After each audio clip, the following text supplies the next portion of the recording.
Hi everyone, welcome to Bisas Academy. So today in this lecture we are going to discuss the current affair of June 17, 2021 and इसमें हम लोग जो PIB, the Hindu, Indian Express, ठीक है, and for the UPAPO, UPSC, JPSC, ये सभी जो भी स्टेट पीसीएस एग्जामिनेशंस हैं उनके लिए भी करंट अफेयर्स इंपॉर्टेंट होगा, ठीक है। सो लेक्चर स्टार्ट करते हैं। ये जो इसका आज का जो कोट है आप देख सकते हो, to don't give up, the beginning is always hardest, ठीक है। सो आप बिगिनिंग में कोई भी चीज़ करते हो, चाहे वो बिजनेस करो, स्टडी करो, ठीक है, कोई भी गवर्नमेंट कॉम्पिटेटिव एग्जामिनेशन की प्रिपरेशन करो या कोई भी सब्जेक्ट पढ़ो, तो एट द बिगिनिंग कोई भी चीज़ आपको हार्डेस्ट नज़र में आती है, फिर लेकिन आप उसको जब रेगुलर समय में फॉर लॉन्ग टाइम आप उसको करते हो तो वो एक पैटर्न जनरेट करती है और उसके बाद वो आपको ईजी लगना स्टार्ट हो जाती है, ठीक है। तो चाहे वो माउंट एवरेस्ट में चढ़ना हो, चाहे वो कोई भी सब्जेक्ट प्रिपेयर करना हो, शुरू में वो सभी चीज़ें हार्ड लगती हैं, ठीक है, फिर बाद में वही चीज़ें वो ईजियर हो जाती हैं। सो लेक्चर स्टार्ट करते हैं। सबसे फर्स्ट जो आर्टिकल है वो बेसिकली रिलेटेड है वैदिक एजुकेशन बोर्ड से। सो रिसेंटली क्या हुआ था कि जो कांग्रेस गवर्नमेंट है ऑफ दिस राजस्थान, उन्होंने ये प्रॉमिस करे थे कि they will set up a Vedic education board और Vedic education and sanskar board to revive knowledge of the ancient Sanskrit scripture and connect learning of the Vedas with the science and yoga, ठीक है। तो आप अगर देखोगे जो हमारा जो एजुकेशन सिस्टम आज प्रेजेंट डे में आज है वो बेसिकली मॉडर्न एजुकेशन सिस्टम है। मॉडर्न एजुकेशन सिस्टम क्या है कि बेसिकली वेस्टर्न एजुकेशन है, मीन्स जो हमारा जो एजुकेशन सिस्टम है वो बेसिकली दिया गया था by Lord Macaulay. So Lord Macaulay committee establish की गई थी ड्यूरिंग दिस ब्रिटिश एरा। उन्होंने मॉडर्न एजुकेशन को इंट्रोड्यूस किया था इंडिया में, और फिर उन्होंने जो इंग्लिश लैंग्वेज को as a compulsory language gift उन्होंने हम लोग को दिया था, ठीक है। तो इसके कारण क्या हुआ कि जो हमारे जो इंडिजिनस हमारे जो इंडिजिनस लर्निंग सिस्टम थी, ठीक है, जैसे वेदास है, फिर जो वैदिक एजुकेशन सिस्टम थी उसको टोटली अबॉलिश किया गया। आप अगर प्रेजेंट डे में भी देखोगे तो जो हमारे जो बच्चे वो बेसिकली किंडर गार्डन को पसंद करते हैं, ना कि ये जो पहले जो एंशिएंट टाइम्स में जो जैसे कुटिया में पढ़ाई होती थी वैसे कोई भी लोग वो उसको लाइक नहीं करते। अब आप अगर देखोगे तो डिजिटल बोर्ड्स आ गई हैं, किंडर गार्डन स्कूल से स्टार्ट हो गई, प्ले स्कूल स्टार्ट हो गई है। तो ये क्या हो रही है कि बेसिकली वेस्टर्न एजुकेशन सिस्टम है। हमारे जो इंडिजिनस जो हमारी वैदिक एजुकेशन सिस्टम थी जो कि बेस्ड थी ऑन दी संस्कृत स्क्रिप्चर, आप अगर देखोगे तो बहुत कम बच्चे अभी जो हैं जिनको इंटरेस्ट है इन द वैदिक, जो भी नॉलेज होती है, संस्कृत स्क्रिप्चर्स होती है, ठीक है। तो आप अगर देखो तो इवन आफ्टर द 10th बहुत कम लोग हैं जो संस्कृत को एज अ लैंग्वेज वो चूज करते हैं, ठीक है। तो इस समय प्रॉब्लम है कि हम लोगों ने अपनी जो हेरिटेज है, ठीक है, उसको हम लोगों ने खो दिया है अभी प्रेजेंट डे में। तो उसको फिर से रिवाइव करने के लिए एक बहुत ही इंपॉर्टेंट स्टेप्स ली गई बाय दिस कांग्रेस गवर्नमेंट, ठीक है। तो this board is likely to be set up for the coming 5 months। The ruling Congress is promised the establishment of this Vedic education and Sanskar board as well as the steps to promote Sanskrit language and education in its manifesto। तो हमारी जो Sanskrit education है, Sanskrit scriptures है, वैदिक knowledge है, तो उसको basically Vedas जितनी भी नॉलेज है उसको बेसिकली साइंस एंड योगा से उसको बेसिकली कनेक्ट करने की बात बोली गई कि हम लोग जो वैदिक अपनी जो नॉलेज है उसको स्प्रेड करेंगे। आप हमारा अगर जो प्रेजेंट डे जो एजुकेशन कार्यक्रम में आप देखोगे तो हम लोग को जो मॉरल एजुकेशन दिया जाता है। मॉरल एजुकेशन में आप क्या है कि मतलब देखोगे अगर वैदिक एजुकेशन देखोगे तो वैदिक में वेदा में इतने अच्छी अच्छी चीज़ें बोली गई कि we do not need this moral education. अगर बच्चों को बेसिकली जो एट द अर्लियर स्टेज में अगर उनको जितनी भी वैदिक टीचिंग्स है, ठीक है, उनको जितनी भी स्पिरिचुअल बातें हैं, योगा से रिलेटेड जितनी भी बातें हैं, तो जब वो जब यंगर बनेंगे, ठीक है, वो जब वो मतलब एज अ 18+ वो जब आएंगे तो वो basically as a good citizen वो सोसाइटी में कंट्रीब्यूट करेंगे। So that is why we have to promote our indigenous और एंशिएंट एजुकेशन सिस्टम। सो इससे रिलेटेड एक एमसीक्यू है कि which of the following state government will set up Vedic Education and Sanskar Board to revive the knowledge of ancient Sanskrit scripture and connect learning of the Vedas with science and yoga। Punjab, Mizoram, Karnataka and Rajasthan. तो ये इसका जो basically Rajasthan इन्होंने start करा है। Next है तुम्हारा world Giving Index 2021। So the charity seed foundation जिसको CF भी बोलते हैं उसने रिलीज करी है वर्ल्ड गिविंग इंडेक्स 2021 रिपोर्ट और ये जो रिपोर्ट है ये बेसिकली ये जो एनुअली पब्लिश की जाती है, और ये जो चैरिटेबल एड जो फाउंडेशन ये basically registered in the UK, United kingdom, and it was founded in 1974। So world Giving index को हम लोग देखते हैं। So world Giving index basically एक एनुअल रिपोर्ट पब्लिश होती है बाय दिस चैरिटेड एड फाउंडेशन, और ये बेसिकली रैंक करती है 140 कंट्रीज को इन द वर्ल्ड कि उनके जितनी भी चैरिटेबल एक्टिविटीज है उसके अकॉर्डिंग्स में। सो फर्स्ट एडिशन ये जो रिलीज हुई थी वो बेसिकली रिलीज हुई थी इन सितंबर 2010 में। और आप अगर देखो तो वर्ल्ड गिविंग इंडेक्स बेसिकली एक ग्लोबल सर्वे है जिसमें पीपल को ये बात पूछी जाती है कि ये 3 क्वेश्चन उनसे पूछी जाती है, ठीक है। फर्स्ट है तुम्हारा हेल्प अ स्ट्रेंजर और someone you did not know who needed help, ठीक है। इसमें फर्स्ट क्वेश्चन है कि आपने किसी भी पर्सन जो स्ट्रेंजर पर्सन जो आपके जिससे आपकी जो आप फैमिलियर नहीं है, आपकी जान पहचान में लोग नहीं है, वो जो स्ट्रेंजर पर्सन को आपने कभी भी हेल्प करा जो जिसको हेल्प की जरूरत है, जो नीडेड पर्सन है। नेक्स्ट कुछ donated money for the charity, कि आपने किसी भी पर्सन को मनी डोनेट करा है फॉर द चैरिटी, किसी भी एनजीओ ऑर्गेनाइजेशन हो गई, रिलीजियस ऑर्गेनाइजेशन हो गए, ठीक है। फिर volunteered your time to an organisation, means कि बहुत सारा आप देखोगे बहुत सारे एनजीओ चलती हैं, तो आपने अभी जो अपने टाइम्स को सम ऑफ द टाइम निकाल करके आपने किसी भी वॉलंटरी किसी भी रिलीजियस पर्पस, किसी भी चैरिटेबल इंस्टीट्यूशन के लिए आपने अपना टाइम निकाला है। तो ये अभी अगर प्रेजेंट डे में आप अगर कोविड-19 को देखोगे तो कोविड-19 एक स्पेशली सिचुएशन से है कि जिसमें हम लोग ये जो तीनों क्वेश्चंस को हम डील कर सकते हैं। हम लोग बहुत सारे देखोगे तो बहुत सारे जो लोग स्ट्रेंजर पर्सन है जिनको हम लोग नहीं जानते, वो अभी उनको फाइनेंशियल हेल्प की ज़रूरत है, ठीक है, उनको वॉलंटरी हेल्प की ज़रूरत है, तो हम लोग इसको कर सकते हैं। So index measure countries by proportion of their population giving rather than how much they give, means इसमें जो रैंकिंग दी जाती है इसमें ये देखी जाती है कि कितने पॉपुलेशन, मतलब पॉपुलेशन के कितने परसेंटेज लोग ये बेसिकली 3 एक्टिविटीज में इन्वॉल्व है, ना कि वो कितने जो मनी वो फाइनेंशियली वो एड देती है, मीन्स कि कितने लोग बेसिकली चैरिटेबल जो भी एक्टिविटीज होती हैं उनमें वो बिलीव रखती हैं। तो वर्ल्ड मोस्ट जनरस कंट्री में आप देखोगे तो सबसे ज़्यादा जनरस इंडोनेशिया है, लगभग 69% इसको स्कोर दिया गया। फिर केन्या है, नाइजीरिया, म्यांमार क्यों है कि म्यांमार में देखोगे बुद्धिस्ट कम्युनिटी है जो कि one of the generous community होती है इन द वर्ल्ड। ऑस्ट्रेलिया में देखोगे, न्यूजीलैंड में देखोगे तो ये basically one of the top, हमेशा टॉप 10 में रहती है। इंडिया को आप देखोगे तो इंडिया की जो रैंकिंग है वो बेसिकली 14th है विद 44%। सो अगर आप कंट्री के रैंकिंग को देखोगे तो most generous country in the world basically Indonesia है। इंडोनेशिया को आप मैप में देख सकते हो कि यहाँ कहाँ लोकेटेड है ये। ऑस्ट्रेलिया, न्यूजीलैंड को आप देखोगे तो द ओनली हाई इनकम जो कंट्रीज हैं जो कि रिमेन टॉप 10 में रहती हैं हमेशा। तो ये जो न्यूजीलैंड एंड ऑस्ट्रेलिया इसको भी आप देख सकते हो कि ये इनके मैप को। इंडिया को आप देखोगे तो इंडिया का जो रैंकिंग वो बेसिकली 40th है, मीन्स चैरिटेबल कंट्री में, और ये स्कोर करती है for India to rapidly improve between 2017 to 2019 with the improvement was maintained during 2020. Improvement in India is seen across all the age groups and among both men and women. तो जितने भी age groups है, चाहे वो 15 plus हो, हर age group से लेकर 15 से लेकर 60, हर एज ग्रुप बेसिकली चैरिटेबल जो भी इनिशिएटिव्स है उनमें वो कंट्रीब्यूट करती हैं, चाहे वो मेन हो चाहे वो वुमेन है, किसी भी जेंडर से वो बिलोंग करती हैं। 61% को आप देखोगे तो इंडियन वो बेसिकली हेल्प करते हैं स्ट्रेंजर पर्सन को। 34% वो जो पर्सन इंडियंस है जो कि वॉलंटरी पार्टिसिपेट करते हैं इन द एनजीओज और एनी चैरिटेबल एक्टिविटीज में, एंड 36% इंडियंस है जो कि मनी डोनेट करते हैं फॉर देयर चैरिटेबल पर्पस या फाइनेंशियल पर्पस, ठीक है। तो ये जो जितने भी ये वर्ल्ड गिविंग इंडेक्स है 2021, इसको आप एथिक्स, इंटीग्रिटी एंड एप्टीट्यूड में आप कोड कर सकते हो कि जो हमारी जो कंट्री कितनी जेनरस है, ठीक है।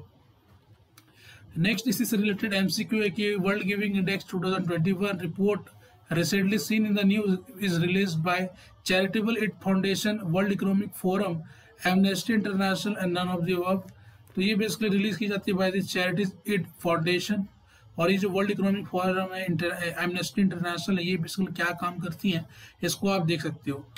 नेक्स्ट है तुम्हारा 8th schedule of the constitution, ठीक है। So various organisation initiated the Twitter campaign demanding official language status to Tulu in Karnataka and Kerala to include in the 8th schedule of the constitution.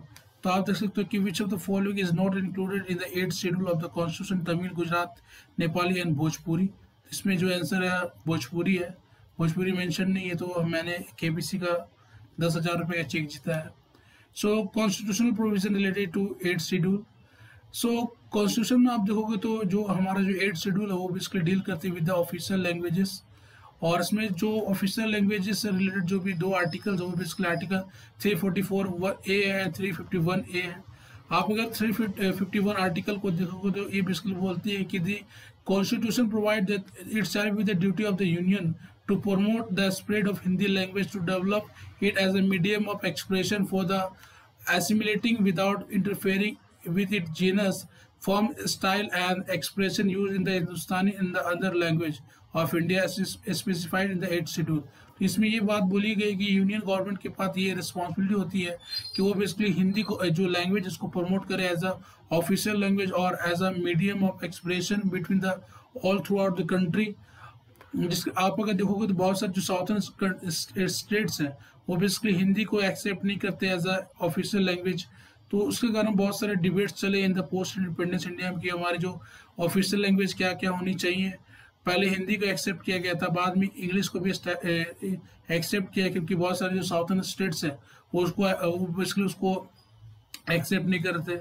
बहुत सारे आप अगर स्टेट्स को देखोगे तो उनका जो रीऑर्गेनाइजेशन हुआ है वो बेसिकली लिंग्विस्टिक बेसिस पे हुई। बहुत सारे कमिटीज बनी in the post independence India में कि जो स्टेट का रीऑर्गेनाइजेशन होना है वो किस बेसिस पे होना चाहिए। तो कमिटीज ने बोला कि इनिशियली उन्होंने बोला कि जो लिंग्विस्टिक बेसिस के बेसिस पे हम लोग उनको डिवाइड, जो स्टेट्स उनको डिवाइड नहीं कर सकते हैं। हम लोग को जो अपनी जो एडमिनिस्ट्रेटिव जो कन्वीनियंस है, फिर जो भी हम लोग का जो इंटीग्रिटी है, सॉवरेंटी है, जो हमारा सिक्योरिटी है उसको भी देखने की ज़रूरत है। ठीक है, तो जो एडमिनिस्ट्रेटिव एफिकेसी है उसको भी देखने की ज़रूरत है। लेकिन जो फर्स्ट स्टेट जो कि लिंग्विस्टिक बेसिस पे डिवाइड हुआ उसको बोलते हैं आंध्र प्रदेश। फिर आप अगर पंजाब एंड हरियाणा को भी देखोगे तो उनका भी जो डिवीज़न हुआ वो लिंग्विस्टिक बेसिस पे ही हुआ है। पंजाबी स्पीकिंग पीपल उन्होंने फॉर्म करा पंजाब को, एंड हिंदी स्पीकिंग पीपल उन्होंने फॉर्म करा हरियाणा को, और उनके बीच में जो बॉर्डर डिवाइड हो गई, ये पहले इनिशियली पंजाब एंड हरियाणा एक ही थी।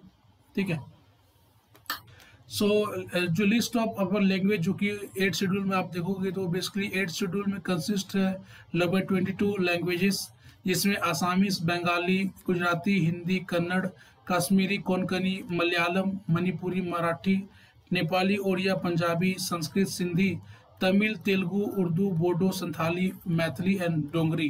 तो ये सभी चीज़ें, ये जो लैंग्वेजेस है ये कौन कौन से एरियाज में बोली जाती है आप उसको भी देख सकते हैं। जैसे संथाली लैंग्वेज है, ये संथाली लैंग्वेज बेसिकली छोटा नागपुर एरिया में बोली जाती है, संथाल परगना वहाँ बोली जाती है। मैथिली बेसिकली बिहार में बोली जाती है।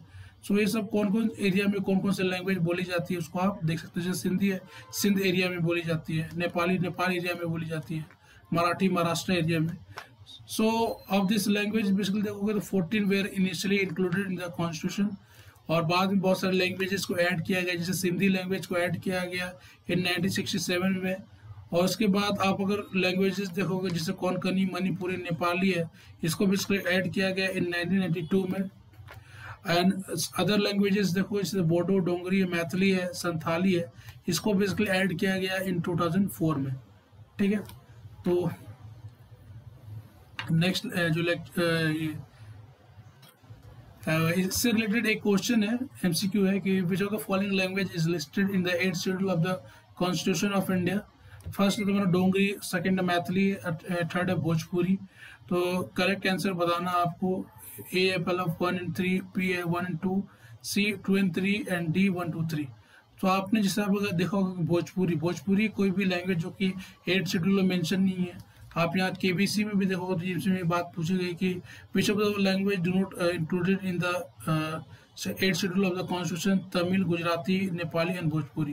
तो ये भोजपुरी लैंग्वेज वो बेसिकली अभी तक इंक्लूडेड नहीं है। तो आप अगर थर्ड स्टेटमेंट को अगर एलिमिनेट करोगे तो ये एलिमिनेट हो जाती है, ये एलिमिनेट हो जाती है, ये एलिमिनेट हो जाती है, तो आंसर जो हो जाएगा वो बी हो जाएगा 1 and 2। डोंगरी एंड मैथिली ये बेसिकली ये इंक्लूडेड है। आप देख सकते हो ये मैथिली हो गई, ये डोंगरी हो गई। नेक्स्ट आप देखोगे तो इसी से टोलू जो 8th शेड्यूल है उसी से रिलेटेड है। को वेरियस ऑर्गेनाइजेशन उन्होंने बेसिकली इनिशिएट किया Twitter campaign demanding official language status to Tulu in Karnataka and Kerala and include it in a 8th schedule of the constitution. So 8th schedule of the constitution जिसको हम लोग ने अभी कवर करा जो कि डील करती है विद दिस ऑफिशियल लैंग्वेजेस, तो ये बात बोली गई कि जो 8th शेड्यूल में बेसिकली टुल्लू लैंग्वेज जो कि ये जो कर्नाटका एंड केरला की जो बॉर्डर एरिया में पाई जाती हैं, ये जो यहाँ के जो पीपल स्पीक करते हैं, तो उसको बेसिकली उनको 8th शेड्यूल में इंक्लूड करने की बात बोली गई। जो टुल्लू बेसिकली एक आप अगर देखोगे तो ये बेसिकली एक द्रविडियन लैंग्वेज है जिसको मेनली बोली जाती है in the 2 coastal district of Dakshina Kannada and Udupi of the Karnataka. तो दक्षिण कन्नड़ एंड उडुपी जो कि डिस्ट्रिक्ट है कर्नाटका की, एंड कासरगोड जो कि डिस्ट्रिक्ट है केरला की, इनमें ये टुल्लू लैंग्वेज बोली जाती है। So native speaker of Tulu are referred as a Tuluva और Tulu people and geographical area are unofficially called Tulu Nadu. ठीक है, तो अनऑफिशियली ये जो एरिया उसको बेसिकली बोला जाता है टुल्लू नाडु। सो बहुत सारे लोगों को देखोगे तो लगभग वो मिलियंस में लोग हैं जो ये जो लैंग्वेजेस उसको बोलते हैं। फीचर आप देखोगे तो ये basically separated early from the proto south Dravidian जो लैंग्वेज होती थी उससे सेपरेट की गई थी। And Tullu has several feature not found in Tamil Kannada language. जो तमिल लैंग्वेज है, कन्नड़ लैंग्वेज है, जो कि साउथ इंडियन लैंग्वेजेस हैं, उसमें जो भी सम ऑफ द प्रोविजंस है वो बेसिकली टुल्लू लैंग्वेज देखोगे तो वो फीचर नहीं पाई जाती हैं। फॉर एग्जाम्पल देखोगे तो it has the past perfect and the future perfect like French and Spanish but form without an auxiliary verb. Status देखोगे तो प्रेजेंट डे में जो टुल्लू बेसिकली ऑफिशियल लैंग्वेज नहीं है in the country, and effort has been made to include Tulu in 8th schedule of the constitution. So Tulu art of देखोगे, culture को देखोगे, cinema देखोगे तो it has rich oral literature tradition with folk song forms like Paddana and traditional folk theatre like Yakshagana. So Tulu also have an active tradition of cinema around 5 to 7 Tulu language produced in a year। ठीक है, तो ये basically Tullu language से related है। So next with इससे related MCQ with reference to Tulu language consider the following statement। Tulu is an official language in the country। Tulu has rich oral literature tradition and the folk song forms like Padna and traditional folk theatre like Yakshgana। तो मैंने जैसे बोला कि टुल्लू जो official language नहीं है, तो आप अगर ए को एलिमिनेट करोगे तो बेसिकली जो बी जो आंसर हो जाती है, तो Tulu has rich oral literature tradition and the folk song forms like Paddana and traditional folk theatre like Yakshagana. ठीक है, नेक्स्ट आप देखोगे the treaty on prohibition of the nuclear weapons. So an entry into force of the treaty on the prohibition of the nuclear weapons in early 2021 highlight the growing divide between the nuclear armed state and the other state that has impatient to see progress on the nuclear disarmament। तो ये जो treaties है आप लोग देखोगे तो जो nuclear non nuclear proliferation treaty जिसको NPT भी बोलते हैं, CTBT भी बोला जाता है, जिसको बोलते हैं कॉम्प्रिहेंसिव टेस्ट ब्रेन TT। तो ये जो न्यूक्लियर डिसआर्मामेंट जो कि पोस्ट कोल्ड वॉर स्टार्ट हुई थी, तो आप अगर डिसआर्मामेंट को देखोगे तो पहले क्या थी, USA एंड USSR में कोल्ड वॉर चल रही थी। अब बाद में जब 1991 में जब USSR का डिसइंटीग्रेशन होता है, तो उसके बाद एक नया जो वर्ल्ड मूवमेंट चलता है जिसको बोलते हैं डिसआर्मामेंट।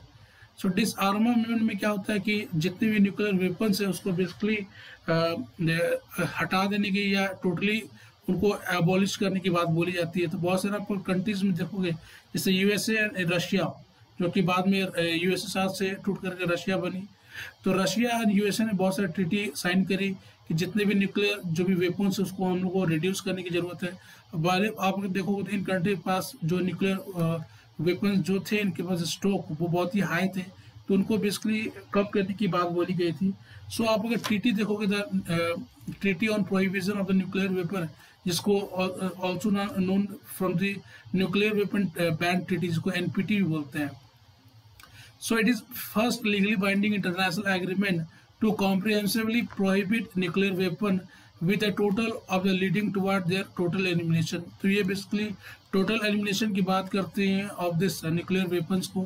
टाइमलाइन को देखोगे तो it was adopted in July 2017 and it come into force in January 2021। Membership देखोगे तो एड ऑफ मार्च 2021 लगभग 54 स्टेट्स है जो कि इन्होंने रेटिफाई किया है ऑफ दिस ट्रीटी। ठीक है, और स्ट्रेटजी आप देखोगे तो क्या स्ट्रेटजी फॉलो की जा रही है for the elimination of this nuclear weapons.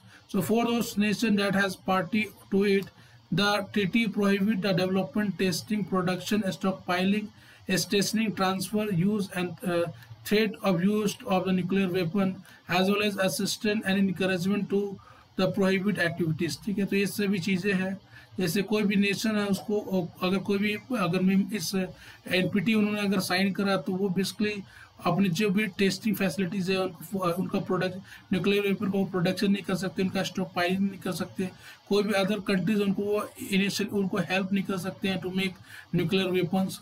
For nuclear armed state joining the treaty, it provided the time-bound framework for negotiating, leading to the verified and irreversible elimination of the nuclear weapon.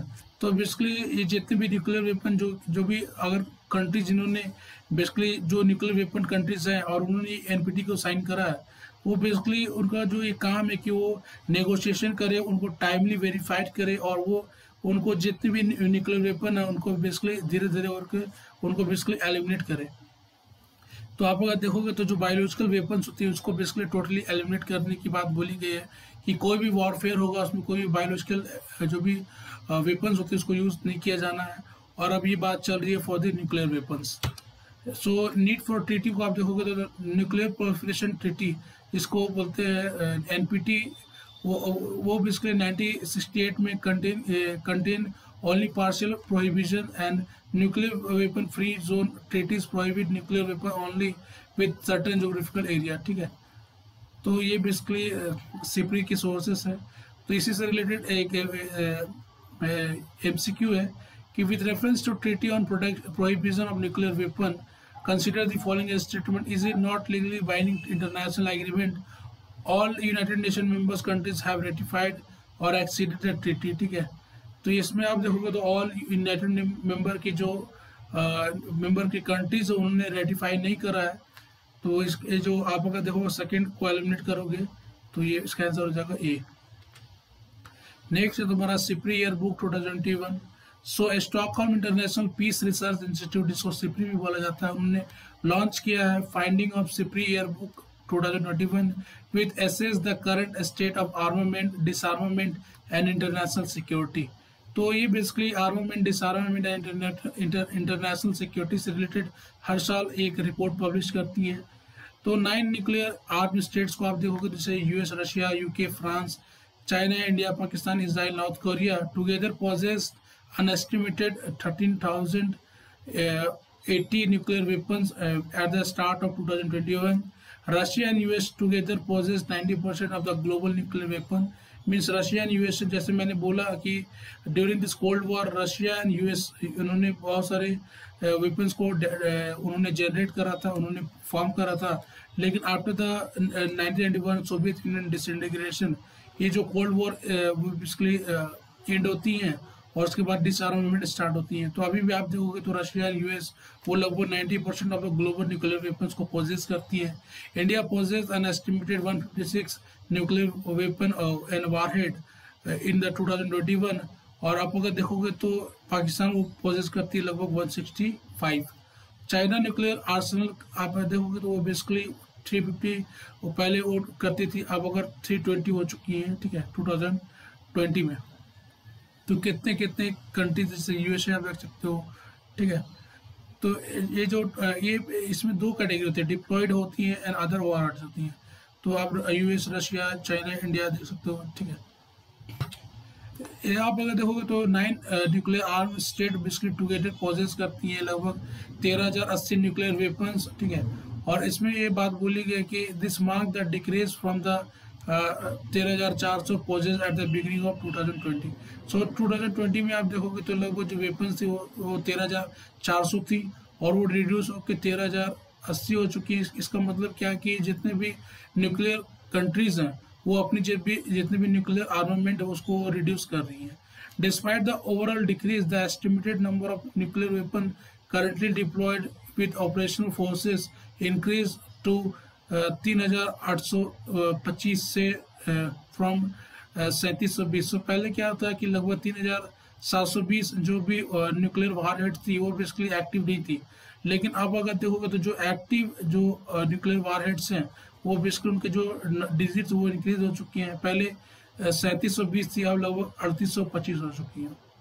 So around 2000 of these, nearly all of which belonged to Russia and US, were kept in a state of high operational alert। ठीक है, तो high operation alert में लगभग 2000 nuclear weapons को रखा गया है जो कि यूएस और रशिया में है। ठीक है, सो इसी से रिलेटेड एक एमसीक्यू है कि with reference to Stockholm convention peace research institute SIPRI year book, consider the following statement: Russia and US together possess over 90% of the global weapon. India possesses an estimated 156 nuclear warhead at the start of 2020 compared to 150 of the started in the last year. इनका जो both statement है वो सही है, तो ये both 1 और 2 सही हो जाएगी। नेक्स्ट तुम्हारा डगमरा हाइड्रो इलेक्ट्रिक प्रोजेक्ट। ठीक है, सो आप देखेगा तो national hydro electric power corporation जिसको NHPC बोलते हैं, उन्होंने बेसिकली MOU साइन किया है with the Bihar state hydro electric power corporation to implement 130.1 megawatt Dagmara hydro electric project. ठीक है, तो it will come on the Kosi river जो कि बिहार के सौपुल डिस्ट्रिक्ट में लोकेटेड है। तो आप देख सकते हैं कि कौन से रिवर पे लोकेटेड है, ये कोसी रिवर पे। So the project will be located near village Bhakti on the left bank and 31 kilometer downstream of the Bhimnagar barrage of the Kosi river। ठीक है, तो 130.1 megawatt Dangma hydroelectric project, the largest hydroelectric project of the Bihar to be implemented by this National Hydroelectric Power Corporation।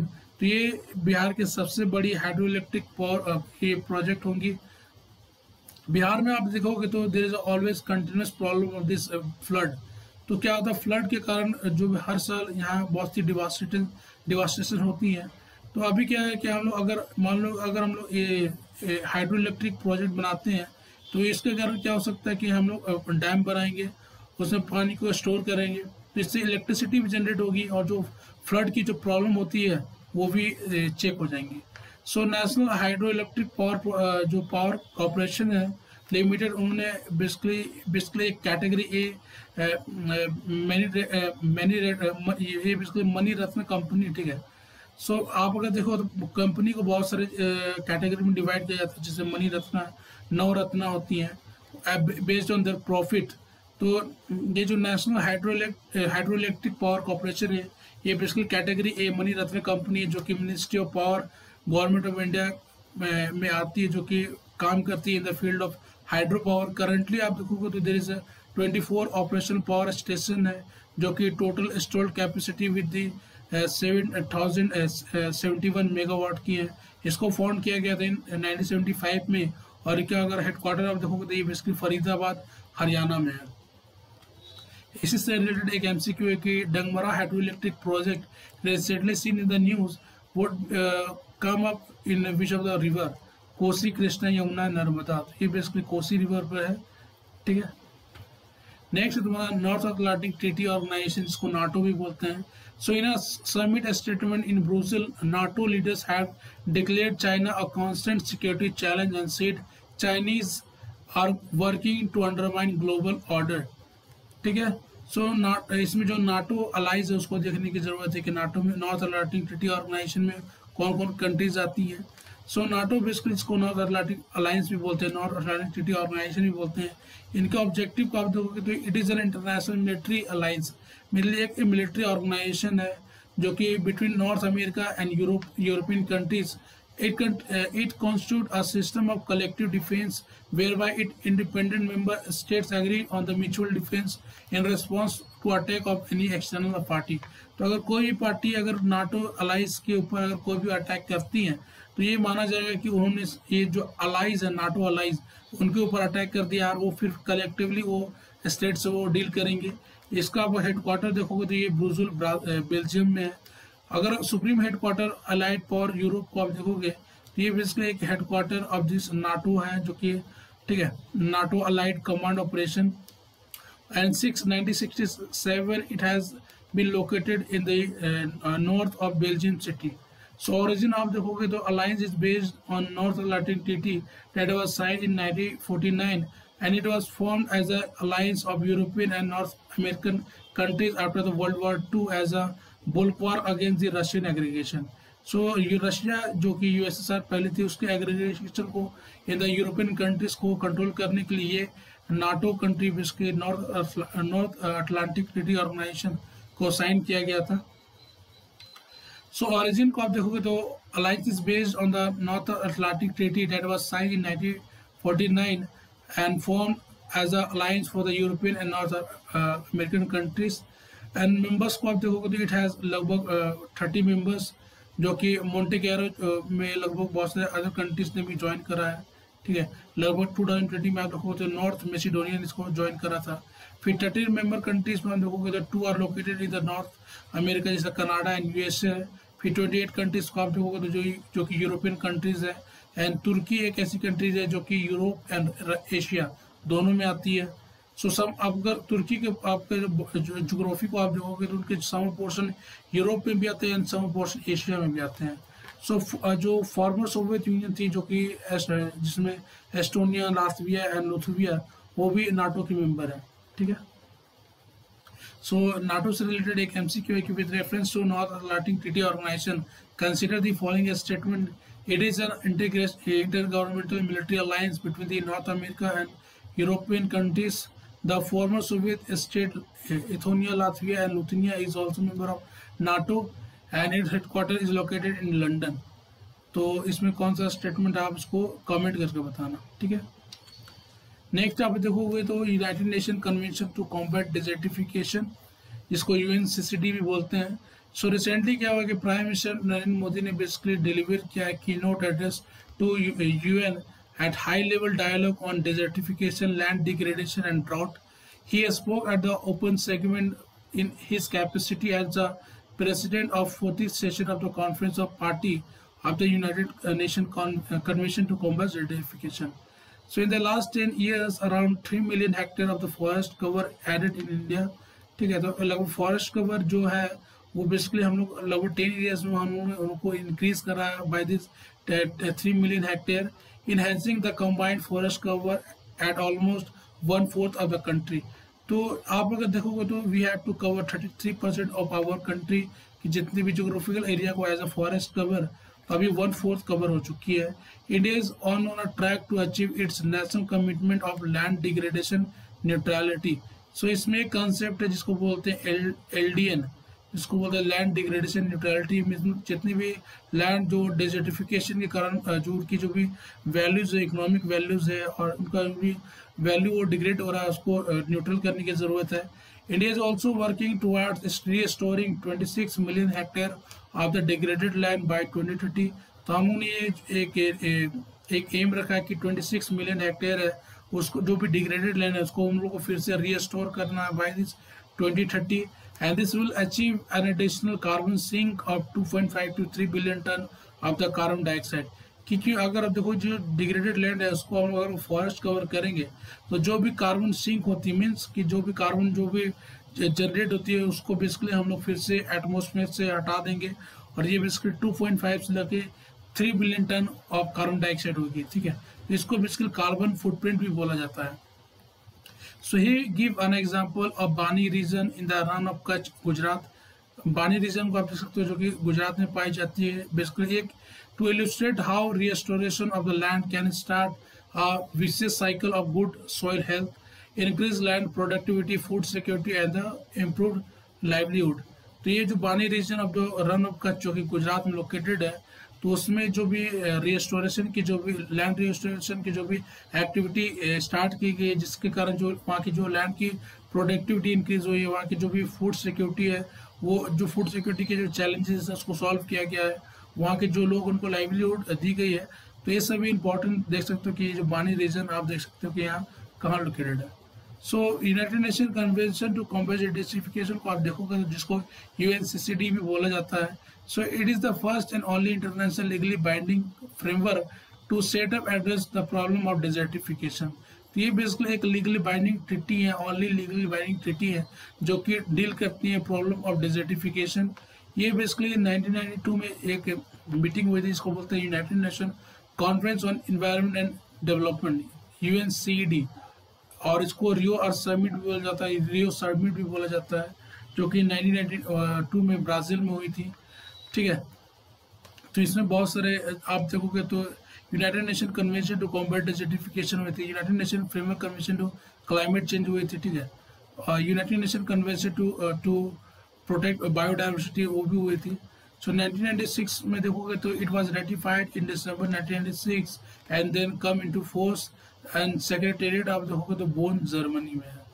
ठीक है, सो इसी से related एक MCQ एक with reference to United Nation convention to combat desertification, consider the following statement. It is the first and only internationally legal binding framework to set out the address of the problem of desertification. Its secretariat is located in the New York. तो मैंने जैसे बोला कि ये जो first statement वो सही है कि बेसिकली डील करती हैं, और ये first legally binding and only international entity जो कि डेजर्टिफिकेशन से डील करती हैं। और सेक्रेटेरिएट में मैंने जैसे बोला कि ये जो बोन है जर्मनी में, ना कि न्यूयॉर्क में। ये आप देख सकते हो, ये बोन जर्मनी। तो ये जो सेकेंड जो स्टेटमेंट वो गलत है, तो ये तीनों रॉन्ग है, तो इसका फर्स्ट स्टेटमेंट हो जाएगा। So this is all about this lecture and thanks for watching us. So thank you.